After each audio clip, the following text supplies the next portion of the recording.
Welcome back. The University of Pennsylvania agreeing to ban biological men from women's sports teams. This according to the Education Department announcing the voluntary agreement as part of a settlement to resolve a federal civil rights case into the school.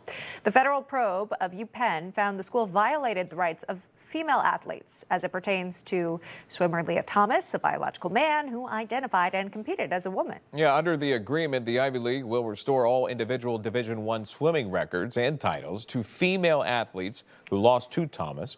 Penn also agreeing to send a personalized apology letter to each of those swimmers. Paula Scanlan is here, former UPenn swimmer who was one of Thomas's teammates. And good to see you here, Paula. Thanks so much for coming on. Obviously, this story stays in the headlines for so many different reasons. But talk to us when you found out this news and about not only restoring the titles, but also wanting to send out apology letters from the school. Did you receive one of those? I did receive the apology. I mean, it was a long letter that was a lot of legal speak that clearly was written by a bunch of lawyers, and there was one sentence in there that said, "We apologize for any unfairness and anxiety this might have caused for any athletes affected." I mean, it was definitely not a full apology, but the fact that this is even happening is I'm very grateful for, because if Trump was not president, we would not be having this. If Trump was not president, probably Kamala Harris would have invited Thomas to the White House for Women's History Month and given him an award. Good point. What about your other teammates? Because I remember when the story broke initially, and by the way, it's kind of obvious when you say there's a biological man competing on the team and you look at the lineup, that one's pretty easy to spot.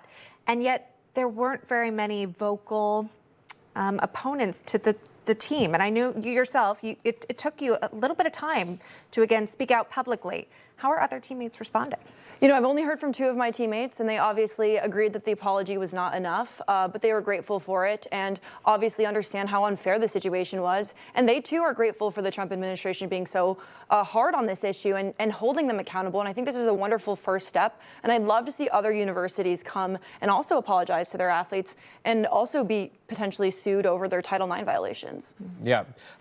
It was Education Secretary Linda McMahon. She released a statement on the matter, actually, specifically to this, and it reads in part, quote, "Today is a great victory for women and girls, not only at the University of Pennsylvania, but all across our nation. The department commends UPenn for rectifying its past harms against women and girls, and we will continue to fight relentlessly to restore Title IX's proper application and enforce it to the fullest extent of the law," unquote. I wanted to get to a story that maybe you might be familiar with, because as we talked about, the story extends all the way to California, where we're learning about the DOJ suing the state over Title IX violations. And this was an exclusive to Newsmax that we brought earlier in our 9 a.m. hour.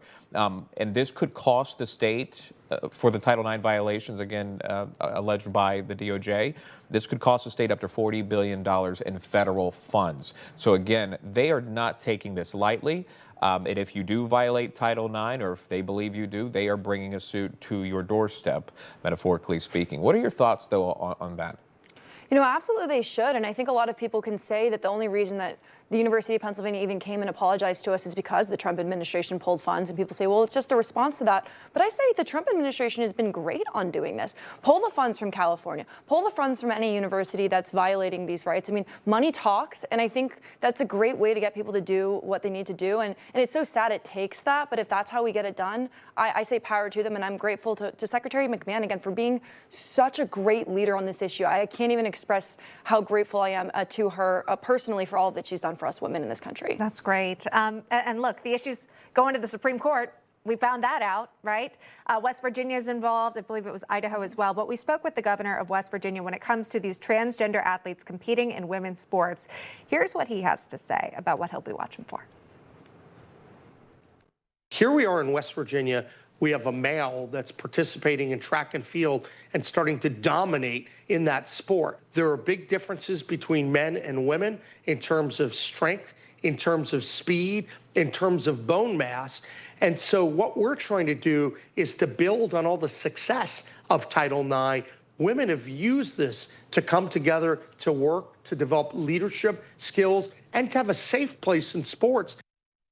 I believe he's mentioning the high school level of female athletes here having to go up against a male.